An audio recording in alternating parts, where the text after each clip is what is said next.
नमस्कार. माझं नाव सचिन शिंदे.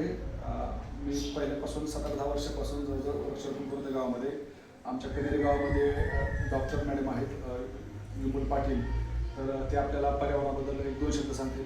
मॅडम, काय वाटतं तुम्हाला ह्या जगामध्ये आता ग्लोबल वॉर्मिंग आहे, लोक जंगल तोड करतात, सिव्हिलायझेशन वाढत चालली, लोकसंख्या वाढत चाललेली आणि आपण बघतो की प्राण्यांच्या पेशी नष्ट होत चालल्या.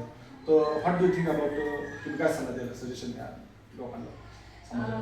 हा, पण तर सगळं बघतोच आहे की आजकाल ग्लोबल वॉर्मिंग कशी वाढत चालली आहे.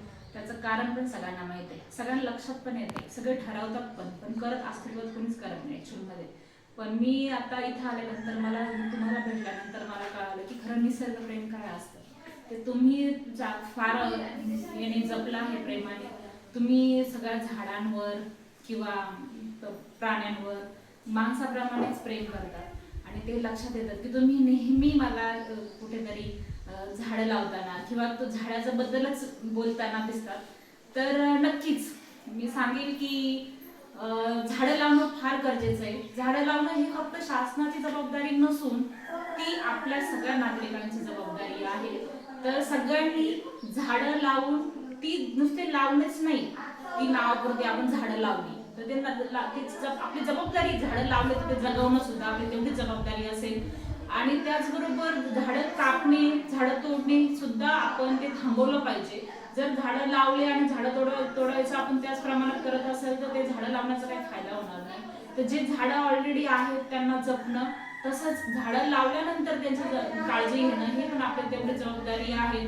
तर हा जी ग्लोबल वॉर्मिंग आहे ही कमी होण्यासाठी आपण काय करू शकतो, प्रत्येकाला माहीतच आहे त्याचा उपाय काय आहे, पण आपण ते करत नाही ऍक्च्युअली. जसं की प्लास्टिकचा वापर पूर्णपणे कमी किंवा थांबवलाच पाहिजे, की आपण आपले पिशव्या किंवा कापडी वगैरे पिशव्यांचा वापर केला पाहिजे. आणि जितकं पॉसिबल असेल तेवढं प्लास्टिकचा वापर कमी करणं, वृक्षतोड थांबवणं हे सगळ्या नागरिकांची जबाबदारी आहे. आणि यानेच आपण आपल्या पर्यावरणाला वाचवू शकतो असं मला तरी वाटतं. आणि हे तुम्ही फार छान काम करताय, त्याबद्दल मी तुमचे मनपूर्वक आभार मानते. आणि थँक्यू सो मच. मॅडम आपल्याला आता खूप छान आपल्याला मार्गदर्शन केलं. जसं त्यांनी एक टॉपिक सांगितलं की प्लॅस्टिक आपण प्लॅस्टिक वापरतो म्हणजे ते वापरून घरात होत नाही, तो आपण लगेच टाकून देतो.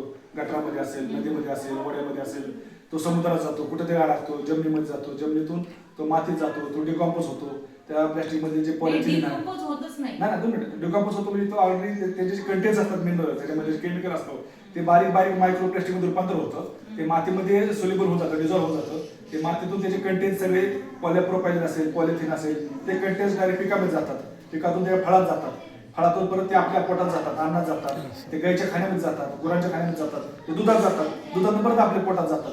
ह्यामुळे काय होतं, मग आपल्या DNA मध्ये बदल होतो आणि मग त्याला फ्री रॅडिकल्स म्हणतात, त्यामुळे कॅन्सर होतो. आता मॅडमनं जे सांगितलं ते एकदम महत्त्वाचं आहे.